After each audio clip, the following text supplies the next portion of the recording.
What is going on, YouTube? Northeast Ohio Sports Cards here to talk about the 2020 rookie class today. Wanted to kind of dig in and look at some individual player prices because it appears that, at least for Prism Base and Silver, that the market has kind of found its floor and things are just kind of chugging along now. We talk a lot about how, don't buy this stuff the first couple weeks it comes out, let it settle, and then chase the players that you want to chase. And I think we're at that point now. The data kind of shows that out. So that's what we're going to kind of dive in and talk about today. So before we get started, YouTube nonsense down below, like, comment, subscribe, all that jazz. Don't forget the new eBay affiliate link. So if you are going to make any eBay purchases, feel free to click that link. It helps out the channel, and then go buy whatever it is that you are going to go buy.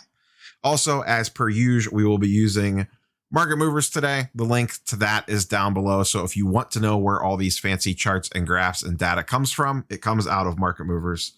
The link to that is in the description, along with a coupon code for 20% off your first payment, which works on a monthly or a yearly subscription. You go either way with that. So with all that being said, let's rock and roll. So just to kind of get started here, I have pulled up kind of the main prospects from this year's class just to kind of show the graphs. And that is, so who is included on this is Lamelo, Anthony Edwards, Tyrese Halliburton, Wiseman, Quickly, and the man, the myth, the legend, this year's KPJ, Pokusevski from the Thunder. And kind of what this shows, these all go back to 3/31, which is when most of these cards were added into Market Movers shortly after Prism was released. You could see the trend lines and how they follow. They all start super high, every single one of them. And then you can see they trend down in a downward angle. And then now we're at the point where they have pretty much flattened out. Lamelo has recently actually started ticking back up again slowly because he returned much earlier from the injury than pretty much everyone was expecting, and probably has a decent shot at Rookie of the Year now, to be quite honest. I think a lot of that's baked in, so I do not see, I'm going to get this question a ton, do you see a massive bump coming from Lamelo winning Rookie of the Year if that happens? Short answer, no. I think most of those awards are generally overhyped and baked into the prices already. I think it's a slightly different story if you're talking about someone like Joker this year, who's kind of an unexpected MVP candidate. But in general, Lamelo winning Rookie of the Year was kind of baked in. He got hurt. He's coming back. I think he's going to end up with enough games to probably qualify. And also, it doesn't hurt his case that there really isn't another obvious choice. In general, I am still fairly down on this rookie class. I still think we probably get some NBA stars out of this. I don't see the superstar yet. It could be someone lurking that we're not even realizing who it is yet. I mean, look at Giannis. No one thought his first few years in the league that he was going to be what he was going to be. Not saying there's Giannis in this draft class, but in general, sometimes these guys come completely out of the woodwork. So the trend lines are essentially telling me, though, that we've kind of reached the prices that these guys are going to sit at. And then it's just a matter of, market fluctuations, hype, etc., that's going to move prices from here on out. I think we've relatively found the bottom. A lot of these guys do seem pretty cheap, but keep this in mind. There is the latest market trend, the shift away from Prism Base. So we're also going to look at Prism Silver prices today as well. So the purposes of showing this is just to kind of show that it does look like prices have indeed flattened out. If I kind of check mark off some of the lesser known guys and just go with the big three, who are, in my opinion, Edwards, Ball, and Halliburton. And Halliburton just had the hip injury. I believe it was a hip injury just a couple days ago. So we'll see how that ends up affecting his card prices. But once again, as you can see, prices started high, have trended down, and then bottomed out. If you remember, I made a bunch of videos talking about, for the love of God, do not buy these cards when they first come out. You could see Lamelo, for his first few days, was selling for well over 300. And is now down to, what is he at right now? 159 for his base Prism. I think that's still actually kind of high in the grand scheme of things. You could get a Ja-based Prism, I think, for 60 or $70 right now, raw. And I still think I like Ja better than Melo. That might be a hot take in this time period because Ja stuff's super down. But I think I still believe in Ja's game more than Melo's. I could be wrong on that. We'll see. I am famously not a big Ball fan, but we'll see how it shakes out. I think he's going to be really good. I just don't know that he's the best player on a championship team. Good. And in the way that this market is trending, those are the guys that you want to be putting your money into, at least for semi long-term holds. Quick flips, different story, but we shall see. So let's kind of look at the class as a whole. What I have done here is a price movements by card chart, sorted by 2020 Prism, and this is the base chart. And I just rank them, kind of don't pay attention to the percentage change. It's going to be all red because all these guys' prices comes down from the start of the season.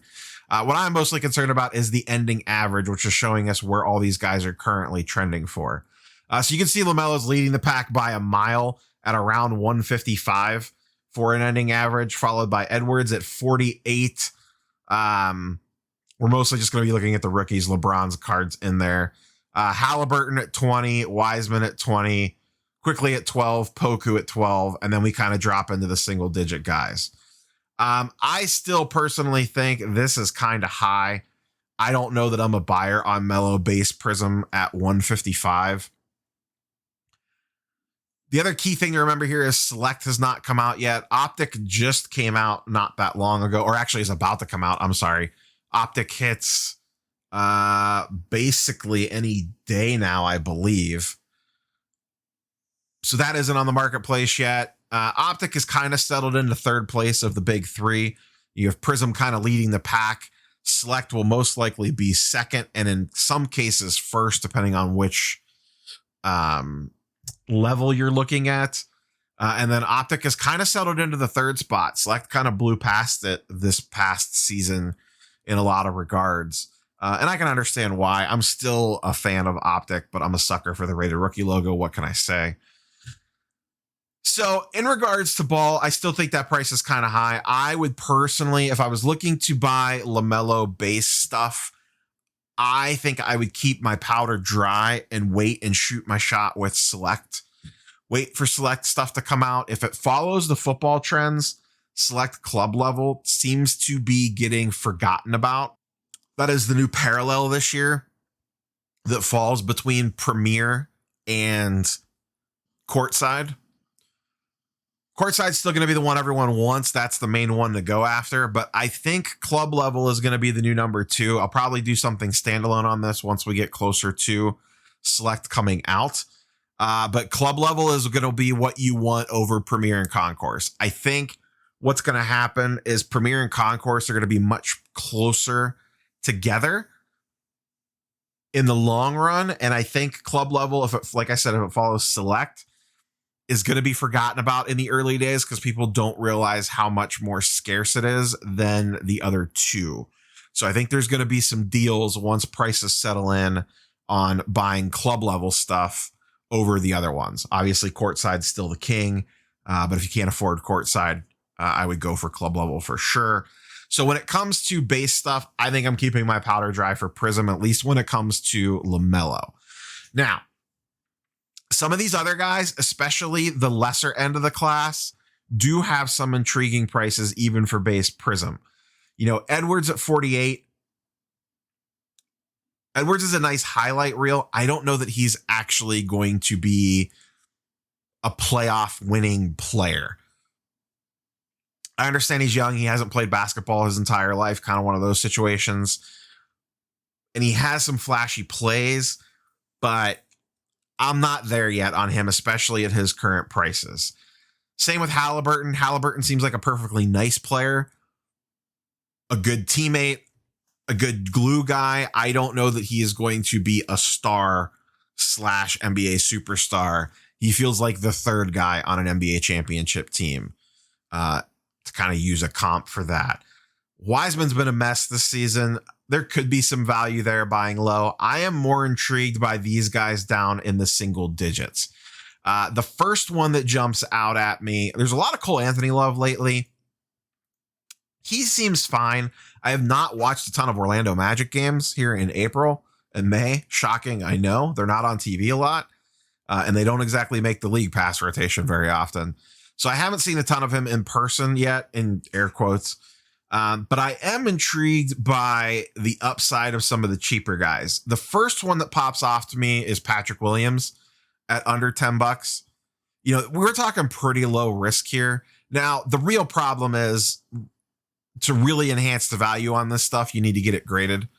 And, you know, where are we sending this stuff to be graded right now? I think right now I would be in, let me just acquire these things, well-centered, clean versions of these cards, and kind of hold on to them. And let's let some of this stuff kind of play itself out and see what PSA prices look like when they come back, and then kind of go from there.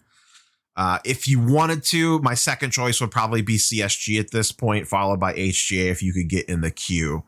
But I really don't think anything you're buying now, I don't think you're going to want to sell until the start of next season. So whatever you're going to grade with, and this will be the biggest problem waiting for PSA is the grade unknown.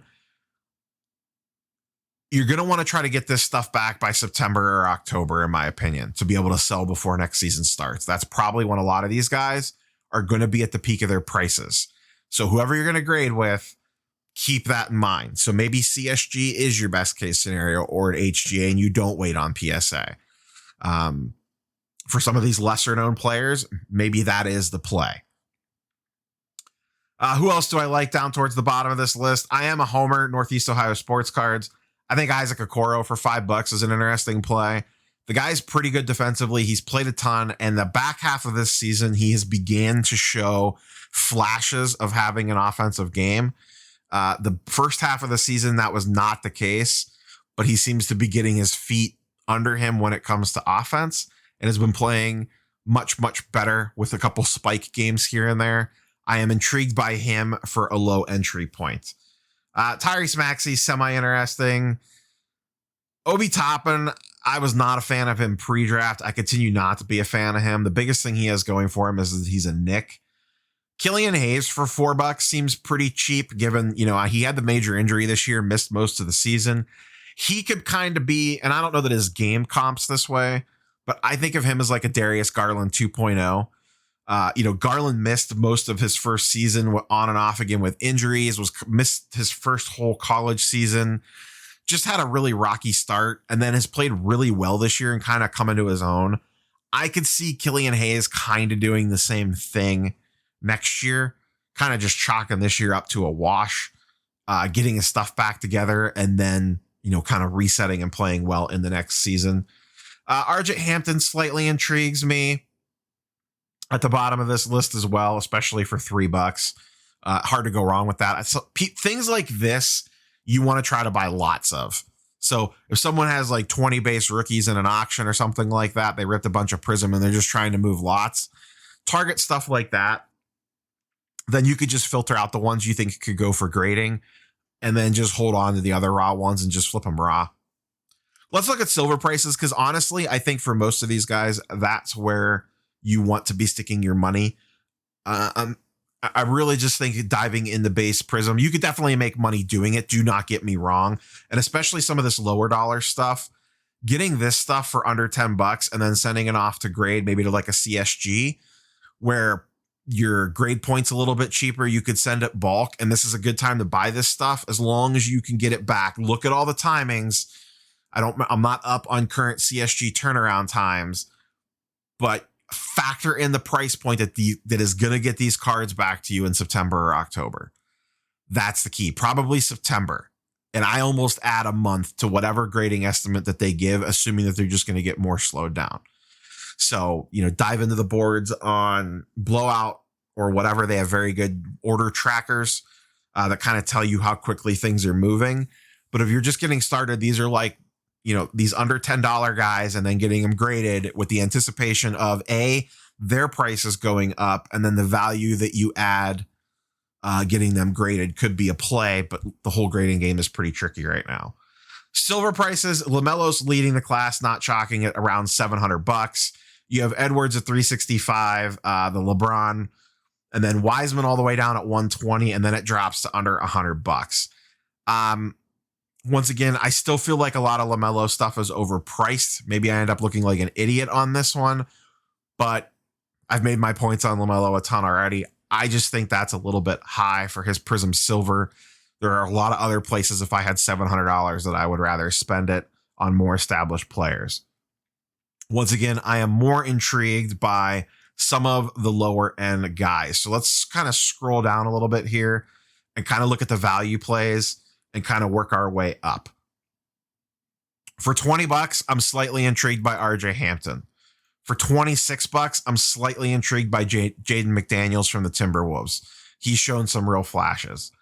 Isaac Okoro from $30, around $30, I really like. And you can continue to watch these prices. They may continue to slightly slide, but in general, especially for these non-playoff guys, I think we've kind of hit the floor. But for around $30 for a Prism Silver raw, I think that's not a terrible buy, especially to grade. Scroll our way up. Killian Hayes, repeat the conversation we just had about him. Kira Lewis, that seems kind of high for him. I actually like Nickeil Alexander-Walker better when it comes to young Pelicans guards, and you could probably get him cheaper. Poku for 65. This feels a little high because Poku stuff has shot up a little bit. But I think Poku is going to be that guy that the hobby is just in love with. And if he goes off and has big games, his prices are going to spike. I could just see it now. Poku is the new KPJ, Bull, etc. Pick your player. That there is just this niche of the hobby that just loves the dude. And NBA Twitter loves Poku. All the talking heads love Poku. Zach Lowe loves Poku. You know, a lot of people are on the Poku train. So it doesn't take much for his prices to spike up. You know, maybe his stuff slides back down a little bit. We'll see. But Poku's a guy that I wouldn't mind making some plays on, especially if you can grade. Because I do think he is in the plans for the Thunder in the future. And I can already see right now Poku has a big following. I'm also, once again, slightly intrigued by Patrick Williams, but this Prism price seems more appropriate for a spec play guy. Between Patrick Williams and Poku for around 70, I think I actually like Poku better for the entry level point. I just think he has more upside. Emmanuel Quickley, I'm slightly intrigued by his game, but I feel like there is a lot of New York Knicks hot air pumped into him, which is slightly inflating his price perhaps higher than maybe it should be. And he could also get playoff bump as well. He comes out and has a couple good playoff games. You know, his prices could really spike up again. So he's an interesting one. I kind of just don't know what to do with Quickley. But I could see him getting, once again, a big price bump between now and the start of next season. And that's how I am viewing these guys. Like I said, you buy these guys now, try to get them graded. And then, in my opinion, you get the double whammy of the grading adding value to the card, and then the card just naturally going up because essentially you're buying these guys at the bottom to /4 floor of their prices. And now they're going to start, once we enter NBA offseason mode, they're going to stay flat for a while and start leveling up. And as they level up, while your cards are sitting at a grading company, you know, you're taking advantage of that. So then when you get the cards back, you have the graded increase multiplier and just the fact that the cards naturally went up in value just by sitting over the offseason and marinating, if you will, as we like to use cooking references on the channel a lot. So that's kind of my thoughts on the current 2020 class, kind of where we sit price-wise, kind of what I would do, how I would handle it. To be honest with you, I don't know that I'm diving in on any of these guys right now. I am more at the point where I am looking to buy already graded, not buying raw to grade. But if you're going to do the raw to grade thing, I think now is your window to do it. Maybe I'll do a standalone video on that as well. But I think for guys like this is your time. That's all I got for you guys and girls today. Don't forget, like, comment, subscribe, all the YouTube stuff down below. Catch you on the next one. Peace.